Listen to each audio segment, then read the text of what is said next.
Hey, Coach, right here. What are your thoughts on the draft possibly getting moved back a few How weeks? about that, huh? You saw that? Peter Gammons flipped out that Twitter and everybody went crazy. I actually knew that meeting was going on Monday. I won't tell you who was in it, but there were, I think, three or four. I think there were 3 college coaches and there were 3 members of professional baseball, and they collaborated, and I had very knew both sides very well, so I could kind of, even though I wasn't in the meeting, I could talk to both of them in advance of the meeting and throw out a lot of ideas that they kind of discussed. But there's at least, 2 of the people that from the professional baseball side are ex-college baseball coaches.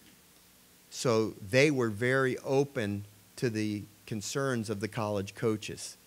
And they thought it was ridiculous as well that we have to deal with the draft during the season. And so, what happens is the draft would take place the first week of June, and they'd have till July 15th to sign the kids, right? There would be a flurry of action of signing guys in the first few days, and then there would be no negotiations for the next 4 weeks until the last 2 days before the signing date. And when the deadline is looming, that's when all the negotiations start happening. Why do we have to have that much time? They only need 2 weeks. They can sign their players in 2 weeks. So why not have the draft after the baseball season is over? One of the things that they want to get, which I absolutely think they should, is they should have the ability to give a physical exam to a prospect before they draft him, so you don't have a repeat of the Brady Aiken type situations. If you're going to make a huge investment in a player, they ought to have a right to make sure he's healthy. I totally agree with them. And I think by moving the draft date back, they may be able to put in some language that will allow them to do that. But I think it would be nothing but a positive thing for everybody. I'm excited about the possibility. Hey, Coach.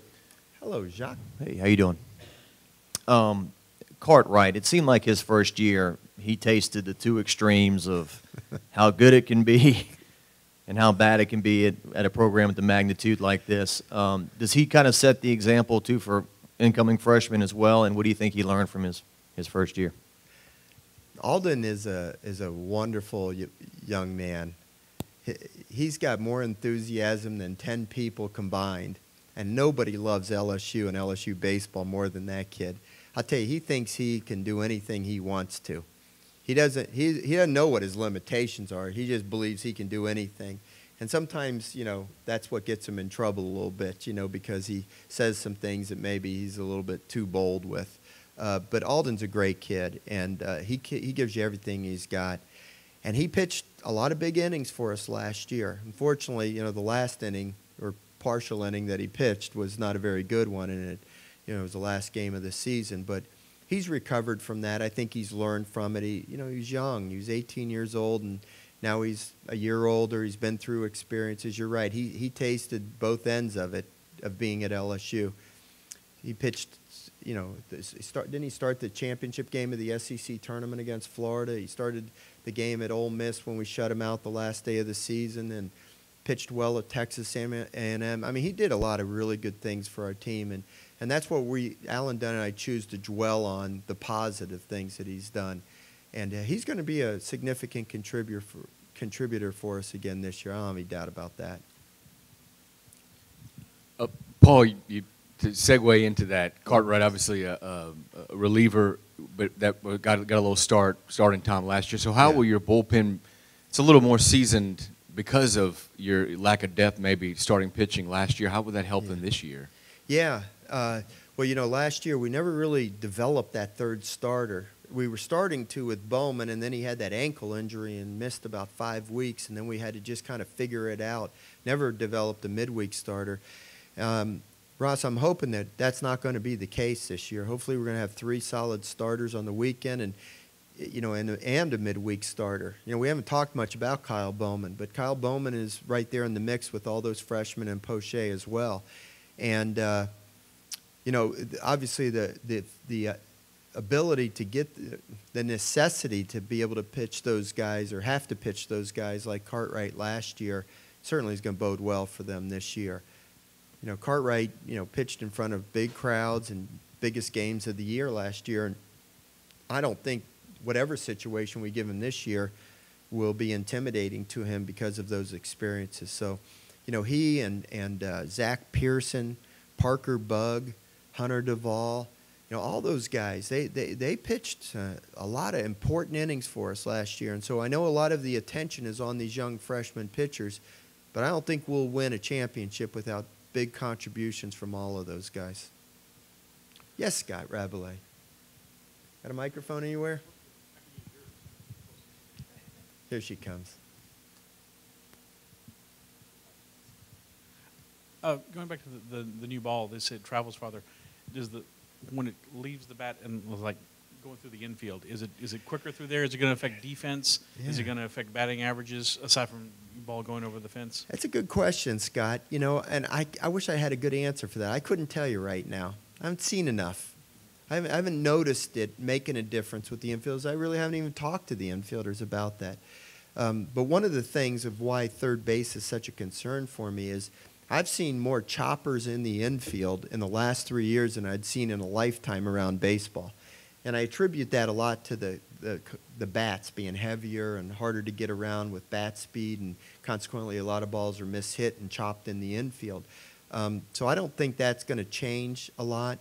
Now, whether or not they strike the ball really well and whether or not that ball is getting through the infield with a little bit more velocity, I don't know. I really don't. I haven't asked Bregman and those guys if they've seen a difference with it, but that'd be a good question for you to ask them. Opening night. Again. Yeah. Oh, okay. Opening night, obviously big around here. You know that. So who do you give the ball to start opening night on the mound? We're already starting with who's the rotation with you, huh? Okay.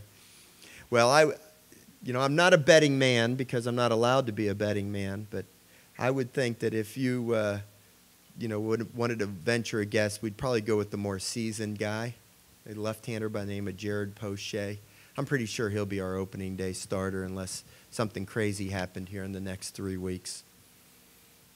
But that's as far as I'm going, Ross. Coach, there are a lot of folks freaking out by the demise of the SEC football. Is this poll accurate? There are only 3 SEC teams among the top 19 in the country this year. What poll are you looking at? Collegiate baseball. Is that all there is?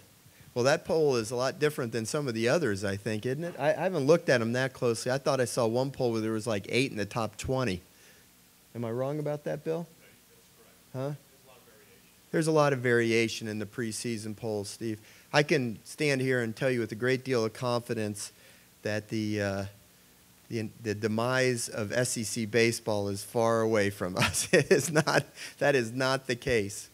Of course, the team from Nashville won the national championship last year, and they returned virtually everybody from their team.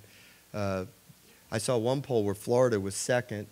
I think, what are we? We're 4th, 7th, and 9th in 3 polls. Baseball America comes out, I think, on Monday, and the rumor I'm hearing is we might be ranked pretty high in that one as well.